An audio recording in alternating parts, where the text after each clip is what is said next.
ஒரு காலத்தில் உயரமான மலைகளும் பச்சை காடுகளும் சூழ்ந்த ஒரு அழகான நாட்டில் அருண்மதி என்ற இளவரசி வாழ்ந்து வந்தாள். அவள் மிகவும் நல்ல குணம் கொண்டவள். அனைவரிடமும் அன்பாக பேசுவாள். ஆனால் அவளுக்கு ஒரு விசித்திரமான பழக்கம் உண்டு.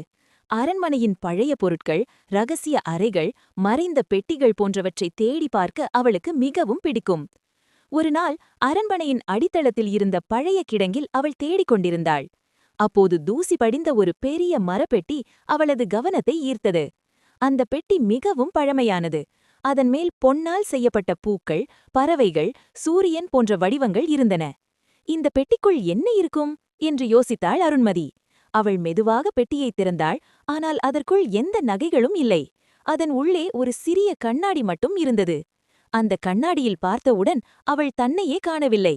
அதற்கு பதிலாக ஒரு இருண்ட காட்டில் உதவி கேட்டு அழும் ஒரு சிறுமியை பார்த்தாள்.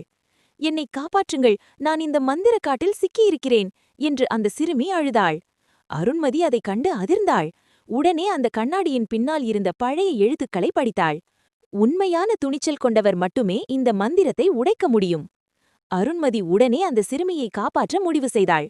அவள் தனது நம்பிக்கையான குதிரையையும் சிறிய விளக்கையும் எடுத்துக்கொண்டு காட்டிற்கு சென்றாள். பல மணி நேரங்கள் பயணம் செய்த பிறகு அவள் அந்த இருண்ட காட்டை அடைந்தாள். அங்கே பெரிய மரங்கள், விசித்திரமான சத்தங்கள் அனைத்தும் இருந்தன. ஆனால் அவள் பயப்படவில்லை. காட்டின் நடுவில் ஒரு பழைய குகை இருந்தது. அதன் உள்ளே அந்த சிறுமி ஒரு மந்திர வலையில் சிக்கியிருந்தாள். அந்த வலையை காக்க ஒரு பெரிய பறவை இருந்தது. இந்த சிறுமியை விடுவிக்க முடியாது என்று அந்த பறவை சத்தமிட்டது. ஆனால் அருண்மதி தைரியமாக, அன்பும் துணிச்சலும் எந்த மந்திரத்தை விட வலிமையானவை என்றாள். அவள் கையில் இருந்த விளக்கை உயர்த்தியவுடன் அதில் இருந்து பிரகாசமான ஒளி வெளிவந்தது. அந்த ஒளி பறவையின் மந்திரத்தை உடைத்தது. சிறுமி விடுதலையானாள். அந்த சிறுமி உண்மையில் பல ஆண்டுகளுக்கு முன்பு காணாமல் போன ஒரு இளவரசிதான். அவள் மந்திர சாபத்தால் அந்த காட்டில் சிக்கியிருந்தாள். அருண்மதி அவளை அரண்மனைக்கு அழைத்து வந்தாள். அனைவரும் மகிழ்ச்சியடைந்தனர். அந்த பழைய மரப்பெட்டி இனி சாதாரண பெட்டி அல்ல என்று அனைவரும் புரிந்து கொண்டனர். அது துணிச்சலும் அன்பும் உள்ளவர்களை தேர்வு செய்யும் மந்திர பெட்டி. அதன் பிறகு அருண்மதி நாட்டின் மிகத் தைரியமான இளவரசியாக புகழ்பெற்றாள்.